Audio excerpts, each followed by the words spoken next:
அண்ணனை எனக்கு ரொம்ப பிடிக்கும். ஆனா என்னன்னா, அவரை விட வயசுல மூத்தவரையும் அவரு தம்பின்னு தான் கூப்பிடுவாரு. அதுதான் எனக்கு புரியல.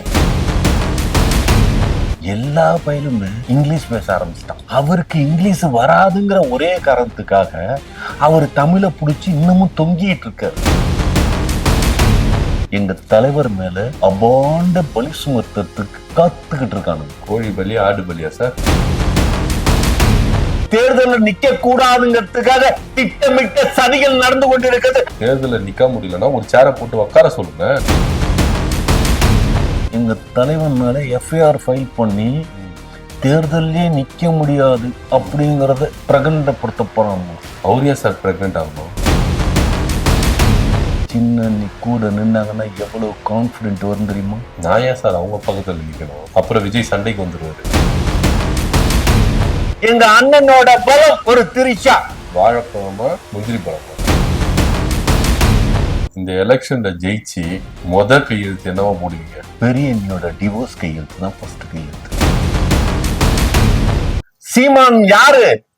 சீமான சீமானே இல்ல, அவரு தமிழரே இல்ல, அவரு கிறிஸ்டியானிட்டி அப்படிம்பாங்க. கிறிஸ்டின்லாம் எங்க இருந்து வந்தான்? எங்க இருந்து வந்தாங்க? அமெரிக்காவுல இருந்தானுங்க. அங்க இருந்து போட்ல கிளம்பிதான் வந்தானுங்க. தெரியுமா? அந்த போட்டு இடையில உடைஞ்சு புயல்ல காத்துல மலையில உடைஞ்சு போச்சு. அந்த உடைஞ்ச மரத்துல கட்டி பிடிச்சிட்டு வந்தவனுக்கு தான் இவங்க வம்சாவளி. சீமானோட தாத்தாவோட தாத்தா யார் தெரியுமா? யார் சார்? எனக்கு என்ன சார் தெரியும்? ஹலோ, அவர் ஒரு ஆங்கிலேயர். அந்த தாத்தாவோட பேர் தான் சைமன். அந்த பேரை தான் இவருக்கு வச்சிருக்காங்க சீமானுக்கு. தெரியுதா? மரத்தமிழன். இப்படிதான் மரத்தமிழன் வந்தான். அவர் ஏதோ இலவசங்களே நான் கொடுக்க மாட்டேன், நான் பாத்தீங்கன்னா தண்ணீரும் படிப்பை மட்டும் தான் இலவசமா கொடுப்பேன் அப்படின்னு அவரு புதுசா இதெல்லாம் வராரு சார். உங்க ஆட்கள் அடிக்கிற அளவுக்கு அவர் வராரு சீமான் அவர்கள். அண்ணனை எனக்கு ரொம்ப பிடிக்கும். யாரு? சீமானா? ஆமா, ஏன்னா அவர் அண்ணனா இருக்கிறதுனால. ஆனா என்னன்னா, அவரை விட வயசுல மூத்தவரையும் அவரு தம்பின்னு தான் கூப்பிடுவாரு. அதுதான் எனக்கு புரியல. ஒரு நேரத்துல தமிழர் தலைவர் பிரபாகரனிய அவரு தம்பின்னு சொல்லிட்டாரு. கேட்டு சும்மா வருந்தீங்க. ஹலோ, உலக தமிழர்களே சும்மா இருக்கிறப்ப அப்புறம் நான் மட்டும் என்ன உங்க இருந்து என்ன பண்ண முடியும்? ஆமா, சொன்னது சீமா அண்ணன் அப்படிங்கறதுனால விட்டுட்டோம். ஆமா இல்ல சார், இப்ப அவர் புதுசா ஏதோ எல்லாருமே பேரை கூட தமிழ்ல இங்கிலீஷ்ல தமிழாவே எழுதுறாங்க, இங்கிலீஷ்ல எழுதுறாங்க. நான்லாம் தமிழ் தான் இங்க இருக்கும், தமிழுக்காக அவ்வளவு நான் இது பண்ணுவேன் அப்படி இப்படின்றாரு. அதே போல நான் ஆட்சிக்கு வந்துட்டேன்னா 2 பக்கமும் பச்சை பசேல்னு இருக்கும், நீங்க டாப்ல போயிட்டு ஹெலிகாப்டர்ல ஏறி பாத்தீங்கன்னா அப்படியே பச்சை நிறமா தான் இருக்கும் அப்படி இப்படிலாம் சொல்றாரு. செஞ்சிருவாரா? நான் என்ன சொல்றேன்னா, அண்ணன் சீமான்ட்ட தனிப்பட்ட முறையில என்ன நடக்காத ஒரு கதைய நாம பேசக்கூடாதுன்னு அப்படின்னு தான் சொல்லணும்னு நினைக்கிறேன். சொல்லுங்க சார் கொஞ்சம். ஏன்னா எல்லா பயிலுமே இங்கிலீஷ் பேச ஆரம்பிச்சிட்டான், தமிழே பேச மாட்டேங்கிறான். அவருக்கு இங்கிலீஷ் வராதுங்கிற ஒரே காரணத்துக்காக அவரு தமிழை புடிச்சு இன்னமும் தொங்கிட்டு இருக்காரு. அவங்க பசங்களே கான்வென்ட்ல தான் சார் படிச்சாங்க, கவர்மெண்ட் ஸ்கூல்ல படிச்சாங்க. கவர்மெண்ட் ஸ்கூலுக்கும் கான்வென்ட் ஸ்கூலுக்கும் எல்லாம் இங்க கம்பேரிசன் பண்ணாதீங்க. எந்த ஸ்கூல்ல படிச்சாலும் அங்க தமிழ் படிக்கணும் அப்படிங்கிற ஒரு சட்டத்தை கொண்டு வரணும். அப்ப அவங்க பையன் கிட்ட இருந்து அவர் ஸ்டார்ட் பண்ணி இருக்கணுமா இல்லையா? அவரே போய் இங்கிலீஷ் தானே படிக்க வச்சாரு, இங்கிலீஷ் மீடியம் தான் படிக்க வச்சாரு அவங்க பையனை. ஹலோ, இங்கிலீஷ் படிச்சாதான் ஏரோநாட்டிக்கல் இன்ஜினியரிங் படிக்க முடியும். ஓஹோ. ஆமா, இங்கிலீஷ் படிச்சாதான் எம்பிபிஎஸ் படிக்க முடியும். இங்கிலீஷ் படிச்சாதான் நாசாவுக்கு போக முடியும். அப்ப அவங்க பசங்களை இங்க மாடு மேய்க்கிறதுக்கோ ஆடு மேய்க்கிறதுக்கோ காடு மேய்க்கிறதுக்கோ கூட போறது இல்ல, நம்ம தான் மேய்ச்சுன்னு இருக்கணும். ஹலோ, நல்லா ஒண்ணு தெரிஞ்சுக்கங்க, எங்க போனாலும் விவசாயம் பண்ணதான் சாப்பிட முடியும். அப்ப அவங்க குடும்பமா இறங்கி விவசாயம் பண்ணலாமா சார்? ஏன் சார் பண்ண மாட்டாங்க? ஒரு கூட்டு முயற்சி வேணாமா? அதுதான் கூட்டு முயற்சி, அவங்க குடும்பமா சேர்ந்து போய் விவசாயம் பண்ணலாமே, ஏன் பண்ண மாட்டாங்க? அதான் தமிழ்நாட்டுல இருக்கிற ஒவ்வொரு 8 கோடி வீட்லயும் எங்க தலைமை ஒவ்வொரு வீட்லயும் இருக்கிறதுனால தான் அந்த ஆளு பயந்து போய் துணைக்கு ஆள் கூப்பிடுறாரு. சரி, அவரு போய் பயந்து துணை கூப்பிடுறதெல்லாம் இருக்கட்டும், அவர் எவ்வளவு டீசெண்டா என்கிட்ட காசு இல்ல, நான் தேர்தலில் நிக்க போறேன், மக்கள் கிட்ட வந்து கையேந்தி நிக்கிறாரு. உங்க தலைவர் ஏன் வந்து நிக்க மாட்டேங்கிறாரு? ஒரு விஷயம், அவர் மாதிரி எங்க தலைவர் ம், தனியா நின்னு ஜெயிப்பேன் அப்படின்னு சொல்றாரு. ம், புரியுதுங்களா? ம். ஆனா தனியா நின்னா ஒரு காலத்துலயும் ஆட்சி அமைக்க முடியாதுங்கிறது தெரியவே தெரியாது. ம், ம், இந்த அறிவே இல்லாம ம், அவரு கிட்டத்தட்ட ஒரு 15 வருஷம், ம், ம், எங்க தலைவர் இப்ப ஆரம்பிச்சு 3 வருஷம். ம், கூட்டணி ஆட்சி தான் ம், எங்கேயுமே ஆட்சி அமைக்க முடியும். ம், இந்த அறிவே இவங்களுக்கு இல்லையே. ம், மக்களை எந்த அளவுக்கு ஏமாத்திக்கிட்டு இருக்கானுங்க. ம், இவனுங்களுக்கெல்லாம் சொல்லி புரிய வைக்கிறதுக்கு எவனுக்கும் அறிவு இல்லையா? ம், இவங்களுக்கெல்லாம் யாரு சொன்னா புரியும்? ம், இல்ல எங்க இருந்து காசை வாங்கிட்டு இதெல்லாம் பண்ணிட்டு இருக்காங்க? ம், இவங்களோட சுயநலத்துக்காக தான் மக்களை பலிகட ஆக்குறானுங்களா ம். அப்படின்னு எனக்கு ஒருத்தர் போன் போட்டு சொன்னாரு. அப்படியா சார்? ஆமா. ஆமா சார், எனக்கு கூட அதான் புரியலவே சார். சீமான் அண்ணா கிட்ட இல்லாத சொத்தா, அவங்க கட்சிக்கு இல்லாத சொத்தா, ஏன் மக்கள் கிட்ட வந்து கையேந்தணும்? ஒருவேளை ஏழை ஆயிட்டாரோ? ஹலோ, ம்.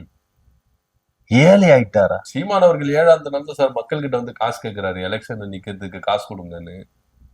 ஒரு விஷயம், ம், அம்பானி இருக்கானே, அம்பானி ம், இன்னைக்கு உலக பணக்காரர்ல பெரும் பணக்காரன் இருந்தாலும் ம். தெரியுமா? ஆமா. ஆனா நம்ம இங்க ரீசார்ஜ் பண்ணாதான், எது 20 ரூபா ரீசார்ஜ் எல்லாம் பண்ணிருக்கீங்களா? பண்ணிருக்கேன். 19 ரூபாய்க்கு ரீசார்ஜ் உண்டு. பண்ணிருக்கேன். அந்த நாம கொடுக்கிற 1 ரூபா பிச்சை காசுல தான் ம். அவன் அவ்வளோ பெரிய கோடீஸ்வரனா இருக்கான். ஓ. கோடீஸ்வரன் 1 ரூபா பிச்சை எடுக்கிறானே, உண்டி குளுக்குறானேன்னு வச்சு அவனை கேவலமா பார்க்க கூடாது.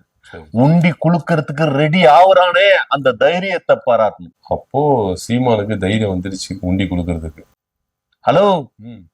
சீமான் குளுக்கலாம், ஆனா எங்க தலைவர் குளுக்குனாரா? உங்க தலைவர் தான் வேற ஒரு இடத்துல குளிக்கின்னு இருக்காரு. வேற இடத்துல குலுக்கிட்டு இருக்காரா? இப்ப மும்பைக்கு போனது கூட ஒரு பெரிய கோடீஸ்வரனை பார்த்து ஃபண்டு வாங்குறதுக்கு தான் போயிருக்கிறாரு அப்படின்னு கூட பேச்சு சொல்லிட்டு இருக்காங்க. வேணாங்க, ம். ஒரு விஷயம் நல்லா தெரிஞ்சுக்கங்க. ம். எங்க தலைவர் மேல அபாண்ட பலி சுமத்துறதுக்கு காத்துக்கிட்டு இருக்கானுங்க. கோழி பலி ஆடு பலியா சார்? கோழி பலியா ஆடு இல்ல, பலியாவா? பலி செலுத்துறதுக்கு நீங்க டைரக்ட்.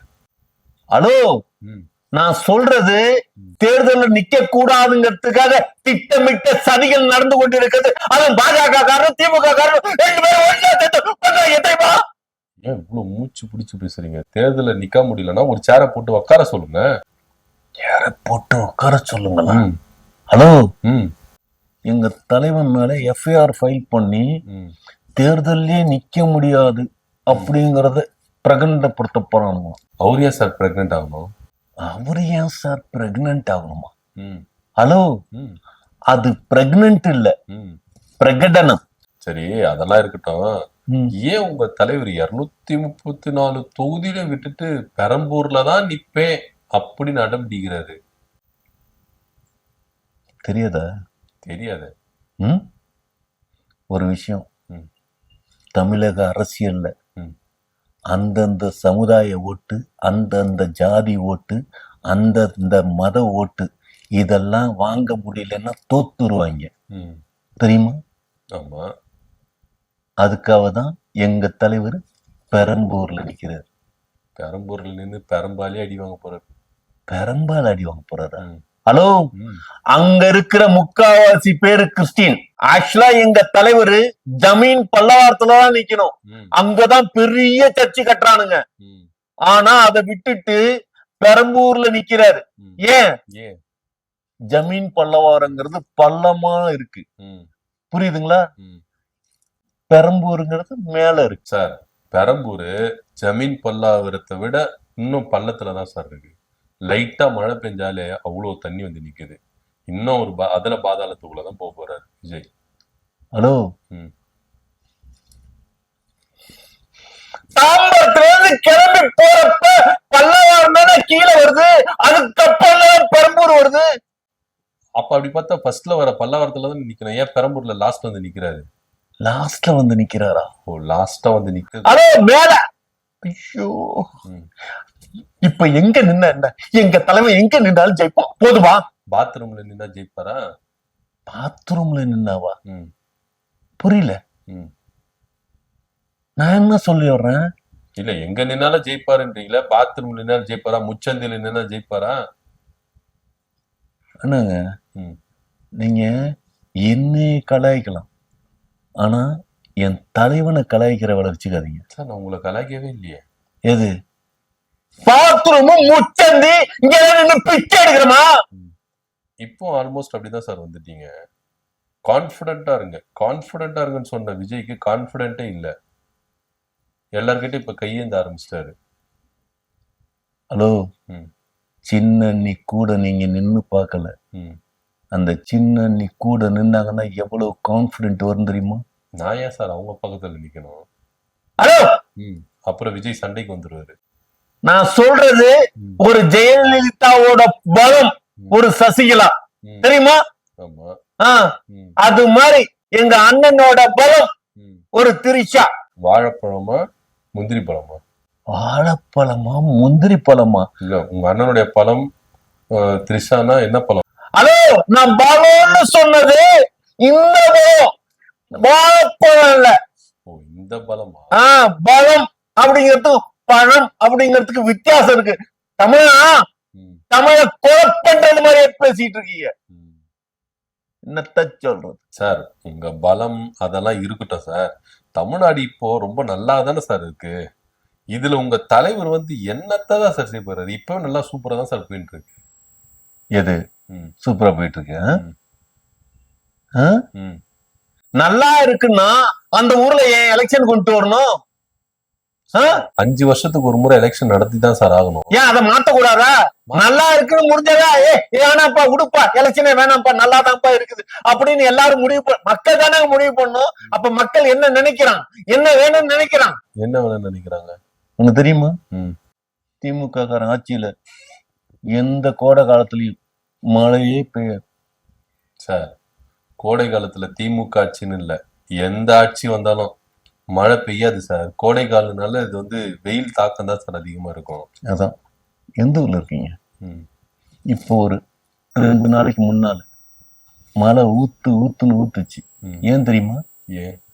இயற்கை சீற்றம் மாற்றத்தினால அப்படி வருது. ஹலோ, அது இயற்கை சீற்றம் மாற்றம்லாம் கிடையாது. பில்கேட்ஸ் தெரியுமா? பில்கேட்ஸ் அவர்தான் வானத்துல சூரியனை மறைச்சு சயின்ஸ் பிக்ஷனா ஏதோ ஒண்ணு கிரியேட் பண்ணி அங்கங்க மழை பெய்யறதுக்கு செயற்கை மழை பெய்ய வச்சாரு. இதெல்லாம் பெய்ய வச்சதுக்கு யார் காரணம்? எங்க தலைவர். யாரு? விஜய். பில்கேட்ஸ் கிட்ட ஒரு போன் போட்டு அங்க மட்டும் பெய்ய வைக்கணும், இங்கேயும் பெய்ய வைங்க, வெயில் ஜாஸ்தியாகி தர சூடாயிருச்சு, ஆமா அதனால கொஞ்சம் குளிர் பண்ணுங்க அப்படின்னு சொல்லி கூல் பண்ண வச்சிரு. தெரியுமா இதெல்லாம்? ஆல்ரெடி பில்கேட்ஸ் வந்து பாத்தீங்கன்னா எப்ஸ்டீன் ஃபைல்ல மாட்டிட்டு ரொம்ப தவிச்சுட்டு இருக்கிறார். இதுல உங்க தலைவர் போன் போட்டு இங்க செயற்கை மழை வச்சு குளிர்ச்சி உண்டாக்குனாரா? அதான் ஆலங்கட்டி மழை சும்மா வரல. அவருக்கு 1008 பிரச்சனை அவருக்கு இருக்கும், புரியுதுங்களா? ஆனா எங்க தலைவன் ஒரு போன் போட்டதுக்கு எங்க தலைவன் சொல்றது கேட்டு பண்ணார். புரியுதுங்களா சார்? ஒரு மனுஷன் பொய் சொல்லலாம், ஆனா ஏக்கர் கணக்கு இப்படி சொல்லிட்டு இருக்கீங்க பாருங்க. தாங்க முடியல சார். இயற்கை மாற்றத்தினால இங்க மழை பெஞ்சது. அத வந்து என் தலைவன் சொல்லிதான் பில்கேட்ஸ் இங்க வந்து செயற்கை மழை உண்டாக்குனாரு. என்ன சார், லாஜிக்கே இல்லையா சார்? ஒரு விஷயம், இதெல்லாம் உங்களுக்கு சொல்லி புரிய வைக்க முடியாது. ஆமா கடவுளே, இதெல்லாம் பார்த்துக்கிட்டு நீ சும்மா இருக்கிய கடவுளே. இந்த மனுஷன் பேசுற பேச்ச பார்த்தீங்களா கடவுளே? நம்ப மாட்டேங்கிறார் கடவுளே, நம்ப மாட்டேங்கிறார். கடவுள் உங்களுக்கு வந்து பதில் கொடுத்துட்டாரா? கண்ணுக்கு தெரியாத கடவுளையே கம்யூனிட்டி போயில நம்பி போய் லைன்ல நிக்கிறானுங்களே. எதுக்காக? முதல்ல நம்பணும். முதல்ல நம்பினா சார் பிரோஜனம். ஹலோ, முதலே நம்புறதுக்கு இல்ல, முதல்ல நம்மள நம்ம நம்பணும். கடவுள் இருக்கார் அப்படிங்கறத எப்படி நம்புறோம், அதே மாதிரி எங்க தலைவர் வந்து செயற்கை மழை வர வச்சார் அப்படின்னு அதை நம்பணுங்கிறேன். நாங்க எதுக்கு சார் நீங்க நம்ப வேணாம், ஏன்னா நீங்க திமுக காரன். நீங்க எதுக்கு நம்பணும்? நீங்க நம்ப வேணாம். நாட்டுல அத்தனை பேரும் அவ்வளவு ஜென்சி கிட்ஸ் இருக்காங்க, அவங்க நம்பினா போதும். புரியுதுங்களா? வருங்கால ஜெனடிக்ஸ் போதும் எங்களுக்கு. ஆமா, அவங்க மட்டும் இருந்தா போதும். இப்ப எதுக்கு வேண்டாம் எதுவுமே. ஒரு விஷயம் தெரியுமா? ம் 58 வயசு ஆயிடுச்சுன்னா ரிட்டையர்மெண்ட்னு சொல்றானுங்களே, ம் அப்பவே அமுச்சு விட்டோம். ஸோ விஜய்க்கு எப்போ ரிட்டையர்மெண்ட்னு தெரியலையே. விஜய்க்கு ரிட்டையர்மெண்ட்டா? ம் ஹலோ, ம் நான் சொல்றது நார்மல் பீப்புளுக்கு சொல்றேன். அப்நார்மல் பீப்புள்லாம் அப்படி கிடையாது. ம் ம். தெரியுமா? வேற எப்படி? வேற எப்படியா? ம் ஹலோ, எங்க தலைவர் திமிங்கல பால் குடிக்கிறதுனால ம் 250 வருஷத்துக்கு மேல ம் இருப்பார். தெரியுமா? பார்க்கலாம் சார். எந்த அளவுக்கு 250 நாட்கள் இருக்கிறாரா, இல்லை 250 வருஷம் இருக்கிறாரா, என்ன நம்மளுக்கு ஒன்றும் புரியல நீங்க சொல்ற திமிங்கலம் பால் கதைலாம். சரி, இந்த எலெக்ஷன்ல ஜெயிச்சு கையெழுத்து என்னவா போடுவீங்க? பெரியண்ணியோட டிவோர்ஸ் கையெழுத்து தான் ஃபர்ஸ்ட் கையெழுத்து. அநியாயமா இல்ல? அதுக்கு நீங்க சைன் போடுங்க. தேர்தலுக்கு அப்புறம் உடனே கல்யாணம் நடக்குமா வேணாமா சின்னியோட? ம். அதனால இப்பவே எல்லாத்தையும் கரெக்டா இது பண்ணிக்கிறீங்க. ஹலோ, ம் முதல்ல மனுஷனுக்கு நிம்மதி வேணும். ம் நிம்மதியா ஒரு மனுஷன் இருந்தா தான் நாட்டுக்கு எல்லது செய்யலாம்னு யோசிக்க முடியும். ம் புரியுதுங்களா? புரியுது. நாட்டு மக்களும் நாசமாய் போய் கிடக்குறானுங்க. ம் இந்த திமுக காரணங்க ம் சீரியஸா காலை உணவு திட்டம்னு ஒண்ணு வச்சிருக்கானுங்க. ம் அடுத்தாப்புல எவன் ஆட்சிக்கு வந்தாலும் ம். அதை ரிமூவ் பண்ண முடியாதான். ம் ம். ஏன் ரிமூவ் பண்ணா என்ன பண்ணுவானுங்க? என்ன பண்ணுவாங்க? ஆ, மக்கள் எல்லாம் வெகுண்டு எழுவாங்க. வெகுண்டு இருந்து என்ன பண்ணுவாங்க? கவர்மெண்டே கவுத்துருவாங்க சார். மக்கள் நினைச்சா எது வேணாலும் பண்ணலாம். அதே மாதிரி இந்த திமுக காரன் நிறைய சரி பண்ணி நிறைய திட்டத்தை அப்படிதான் போட்டு வச்சிருக்கோம். எதையாவது துக்குற உடனே புரட்சி வெடிக்கிறதுக்கு எல்லாத்தையும் ஏற்பாடு பண்ணி வச்சிருக்காங்க. தெரியுமா? ம் அப்ப நீங்க எல்லாம் என்ன பண்ணணும்? வந்து அந்த திட்டத்துல கைய வைக்க கூடாது. ஜாக்கிரதையா இருக்கணும். ஹலோ, ம் சில பேர் சொல்றாங்க நாங்க வரவே மாட்டோம். ஆமா, சில பேர்னா நிறைய பேர் சொல்றாங்க வரமாட்டீங்க. ஆனா உள்ளுக்குள்ளார ரகசியமான ஒரு விஷயமும் சொல்றாங்க. என்னது? எங்க தலைவர் தேர்தலே நிக்க மாட்டாங்க. ஆமா, உண்மைதானே. வேற ரகசியமா வர சொல்றீங்களா? பகிரங்கமா சொல்லிடுறாங்க சார். உங்களுக்கே தெரியுது அழுகுது. அப்ப இவ்வளவு கஷ்டப்பட்டு செலவு பண்ணதெல்லாம் போச்சா? போச்சா? வீணா போச்சா? போச்சா? ஐயோ,